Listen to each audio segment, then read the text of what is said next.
और हमारे यशस्वी प्रधानमंत्री, सबके चहीते, सबके फेवरेट,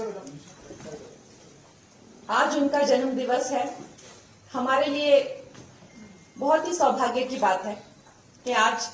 और मेरे लिए खासकर, कि आप लोगों ने यहां मुझे बुलाया, अपने विचार रखने का मौका दिया। मैं बहुत ही ज्यादा धन्यवादी हूं प्रोफेसर जसीम मोहम्मद जी की और entire Narendra Modi research centre. ये जो एक वॉलंटरी ऑर्गेनाइजेशन है, और जैसा कि बताया कि ये किताबें बेचते नहीं हैं, ये जो है एक तरह से सेल्फ हेल्प ग्रुप ही है। इनकी सारी टीम को मैं बहुत धन्यवादी हूं जिन्होंने मेरी सहायता की to compile this book together. साथ ही ऑनरेबल डिग्निटरीज,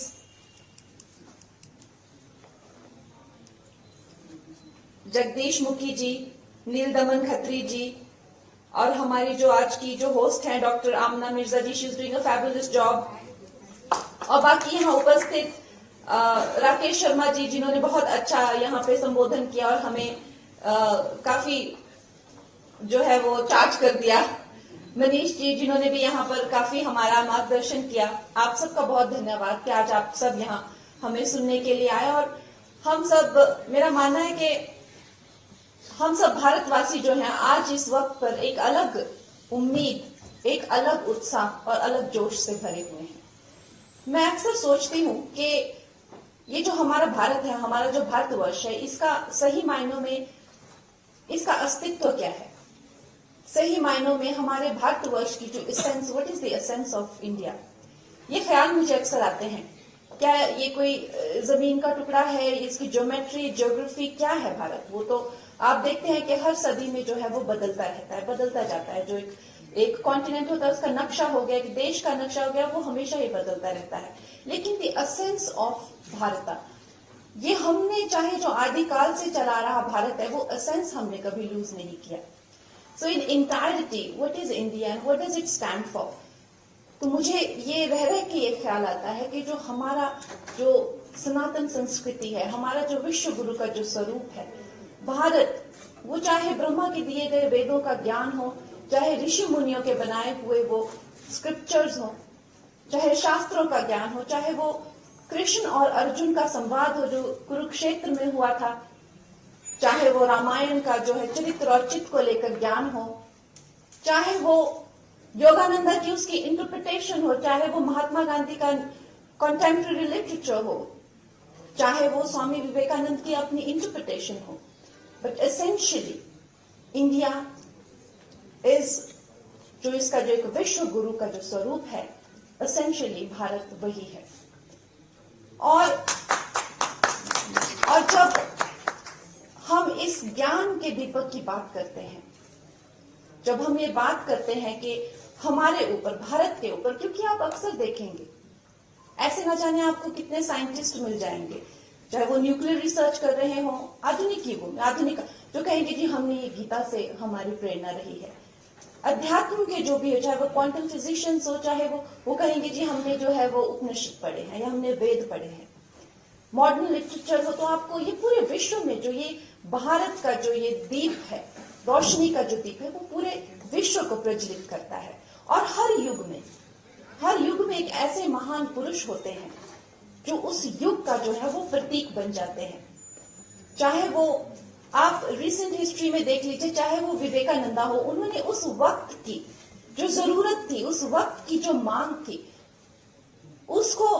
ध्यान में रखते हुए, चाहे वो उन्होंने श्री कृष्ण की गीता की इंटरप्रिटेशन की, कि मैं भी जो हूँ विवेकानंदा की जो हूँ वो स्टूडेंट हूँ,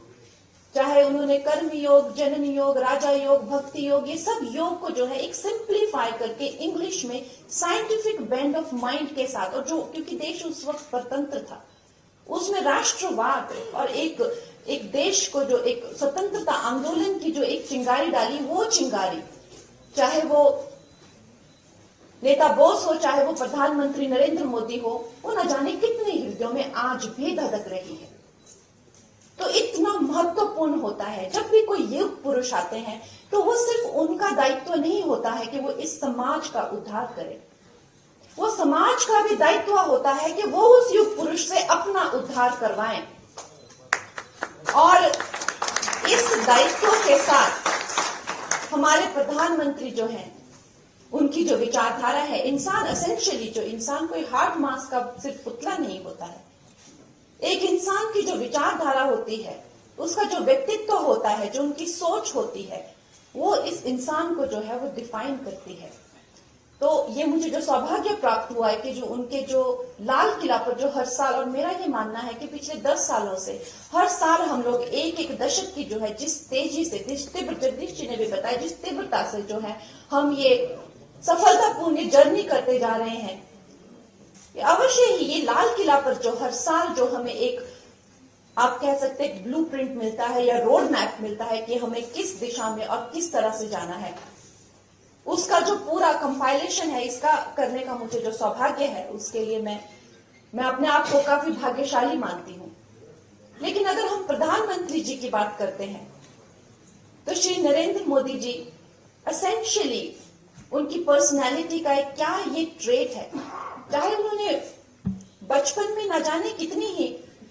मुश्किलें सही हो, चाहे कितना ही संघर्ष उन्होंने किया हो, वो सभी,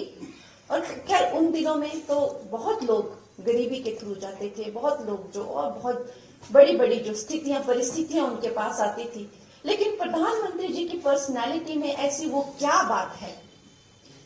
कि वो प्रधानमंत्री बने, कि उन्होंने जिंदगी में आने वाली अपनी हर जो भी उनको जो सिचुएशन आई, उसको उन्होंने एक यंत्र या तंत्र की तरह इस्तेमाल करके अपनी जो है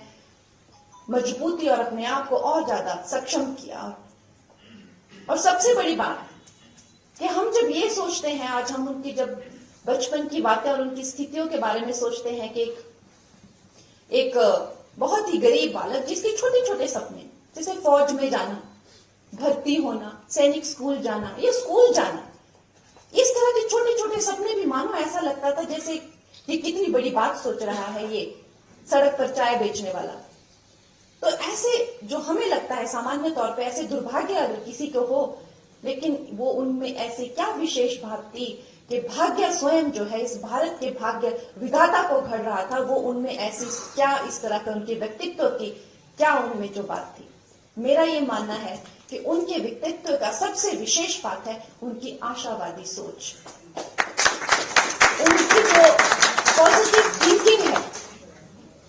और जब उन्होंने इस देश की बागडोर अपने हाथों में संभाली 2014 में, तो आप लोग ये चीज नोटिस कीजिएगा कि वो खुद ये समझते थे कि इस देश की सबसे नेगेटिव पॉइंट इस वक्त पे जो है वो इसकी निराशाजनक जो इसकी सोच है। तो वो जहां भी गए, चाहे वो महिलाओं से, चाहे वो किसानों से, चाहे वो सैनिकों से, वैज्ञानिकों से, युवा, जहां भी वो गए, उन्होंने सिर्फ और सिर्फ उस निराशावादी सोच पे जो है वो टारगेट किया, और उन्होंने सारे समस्त देश को जो है एक आशावादी जुनून से कि हम कर सकते हैं, हम कर दिखा सकते हैं। और उन्होंने जो उस टाइम पे कैंपेन भी किए, अब ये आत्मविश्वास, आत्मसम्मान, देश की सफाई करो, मेक इन इंडिया, ऐसा लगा कि जैसे मानो जन जन जो है एक आशावादी सोच से भर चुका है। और जो भी, चाहे वो गुलामी का, स्वतंत्रता का न जाने कितने सदियों की गुलामी रही हो, या वो निराशावादी जो ये सरकारें रही हो, उनको भूलकर ऐसा लगा कि भारत एक नई दिशा में चल पड़ा है। और उसका जगदीश जी ने बड़े विस्तार से बताया कि उसका क्या परिणाम हुआ। हम 3rd बिगेस्ट इकोनॉमी बनने जा रहे हैं, हमें पंख लगता है, हम चांद पर लैंड हो जाते हैं। इस तरह की जो अद्भुत जो बातें हैं, ये सिर्फ मात्र 10 सालों में हो रही है। आज हमारे नेता ना कि सिर्फ हमारे देश में ही चहीते हैं, जबकि पूरा विश्व में वो सबसे लोकप्रिय नेता है। और अगर देखा जाए तो उन्हें कदम कदम पर जिंदगी ने इस तरह से तराशा है। जब एक बालक जो है अपनी माता को इस तरह की परिस्थितियों में देखता है कि 6 बच्चे हैं, पिता का हाथ भी सर पर नहीं है, दूसरों के घर में कपड़े धोना, बर्तन धोना, अवश्य ही वो बालक जो है जिंदा रहने के लिए, सिर्फ जिंदा रहने के लिए अपने भाव को उसे कठोर करना होगा। क्योंकि वो क्या देखे, वो अपने भाव को वो कैसे जिंदा रखे। लेकिन उससे वो उल्टा करते हैं। महिलाओं के प्रति उन्हें ऐसे विशेष भाव और ऐसी संवेदनशीलता हो जाती है, क्योंकि उनका जन्म ही जो वंचित है, जो कि बिल्कुल सताए और ठुकराए हुए हैं समाज वर्ग में, उनका उद्धार करने के लिए उनका जन्म हुआ है। और शर्मा जी ने कुछ गलत नहीं कहा कि ऐसे लोग जन्म नहीं लेते, ऐसे लोग अवतरित होते हैं। तो जैसे ही उन्होंने अपनी बागडोर संभाली तो ऐसा लगा महिलाओं के लिए तो कोई मसीहा ही जैसे आ गया है। चाहे उनके लिए सबसे पहले शौचालय या उनको धुएं के अंधकार से कि इन सब बेटियों माताओं को जो है गैस चूल्हे दिए जाएं, उनके नाम के अकाउंट खोले जाएं, बेटियों को जो है वो पोषण के लिए, गर्भवती बेटियों को पेंशन दी जाए, इनके लिए जो है मकान बनाए जाएं, न जाने कितनी योजनाएं। अगर मैं यहाँ गिनाने बैठूं तो शायद वक्त मुझे कम पड़ेगा। बेटियों को जो है वो पॉलिटिक्स में रिजर्वेशन दी जाए। ऐसा लगा कि जैसे मानो कोई अवतार ही आके यहाँ पर जो वंचित हैं और जो सबके सताए और ठुकराए हुए हैं उनका उद्धार करने के लिए आए हैं। और खैर इस तरह से न जाने कितनी ही उनकी बातें बताई जा सकती हैं कि उनको जैसे मानो कि एक तरीके से तैयार किया गया है। जो इस देश की ही चेतना की एक पुकार थी उसके लिए उनको तैयार किया गया है। नहीं तो क्या कारण हो सकता है? ऐसा कैसा व्यक्तित्व होता है कि जो पिता की चिता को आग लगाता है, पहुंच जाता है अपनी नेक्स्ट मीटिंग पे, और वो कोई प्रधानमंत्री नहीं है उस वक्त, कोई मीडिया वहां पे उसको अपलोड करने के लिए नहीं है, कोई एक फैन क्लब्स नहीं है कि भाई हाँ ऐसा हुआ, ऐसा किया इन्होंने आज। एक मामूली से जो है वॉलंटियर है, शायद कोई नोटिस भी नहीं करेगा उनकी ये महानता। कहां से आती है उनमें इस तरह की दृढ़ता कि वो माता की चिता को आग लगाते पहुंच जाते हैं मीटिंग पे?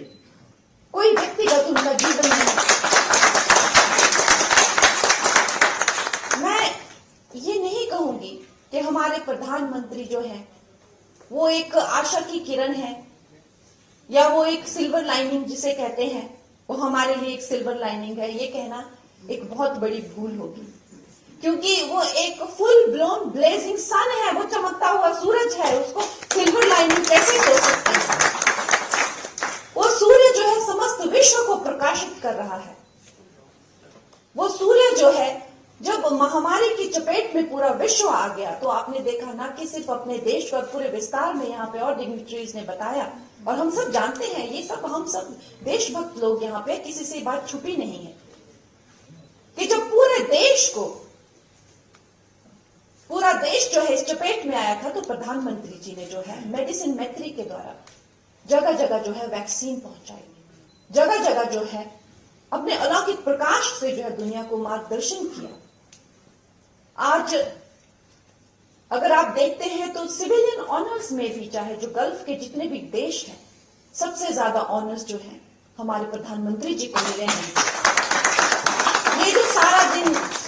सेक्युलरिज्म का झुंझुना लेके घूमते हैं, इनसे पूछा जाए कि असली सेक्युलर और असली लिबरल पर्सन कौन है, असली फेमिनिस्ट पर्सन कौन है, तो इनको ये लोग बोलेंगे नहीं, लेकिन अपने दिलों में ये भी जानते हैं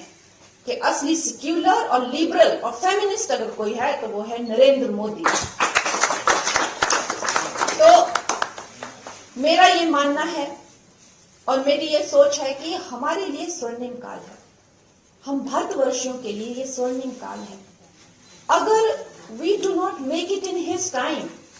then we do not deserve to make it. We have to make it in this time. We have to make it in this time when Narendra Modi ji is guiding us, he is leading us, क्योंकि ये हमारी ही चेतना की पुकार है जो उन्होंने ये अवतार लिया है और इस रूप में लिया है, और ये हम सब का दायित्व है, इस समाज का दायित्व है कि हम उनसे अपना उद्धार कराएं। और आज उनके इस जन्म दिवस के अवसर पर आप सब लोग यहाँ आए और आपने मेरे कुछ विचार सुने। हम यही कामना करते हैं कि जैसे मैंने कहा, जसीम जी, उनकी टीम जो है इसी तरह से उनकी विचारधारा को पूरी दुनिया में लेके जाए, क्योंकि हम देखते हैं कि चाहे वो स्वामी विवेकानंद हो या चाहे श्री कृष्ण हो या चाहे श्री राम हो, आज आप देखिए उनकी विचारधारा, इंसान का शरीर तो क्षण भंगुर होता है लेकिन वो विचारधाराएं कई सदियों तक चलती रहती है और वो लोगों को जो है मार्गदर्शन करती है, उनको जीवन और चेतना देती है। तो मैं यही चाहूंगी आज उनके जन्मदिन के अवसर पर, मैं यही चाहूंगी कि उनका जो यश है उनकी जो कीर्ति है वो हमारे धर्म में एक बड़ा ही, हमारे देश में एक बड़ा ही सुंदर एक्सप्रेशन है जिसे कहते हैं कि युग युगों तक जियो, जुग जुग जियो। उसका मतलब ये नहीं होता है कि आपका शरीर युगों युगों तक जीता है, उसका मतलब ये होता है कि आपका जो अस्तित्व है, आपकी जो चेतना है और आपका जो विचारधारा है, आपकी जो यश है, जो आपने काम किए हैं, उनका जो फल है, उनका जो लाभ है, वो मानवता को युगों युगों तक मिले और जब तक ये संसार है तब तक आपका नाम चलता रहे। हम यही कामना करते हैं प्रधानमंत्री जी, आप युगों युगों तक जिएं।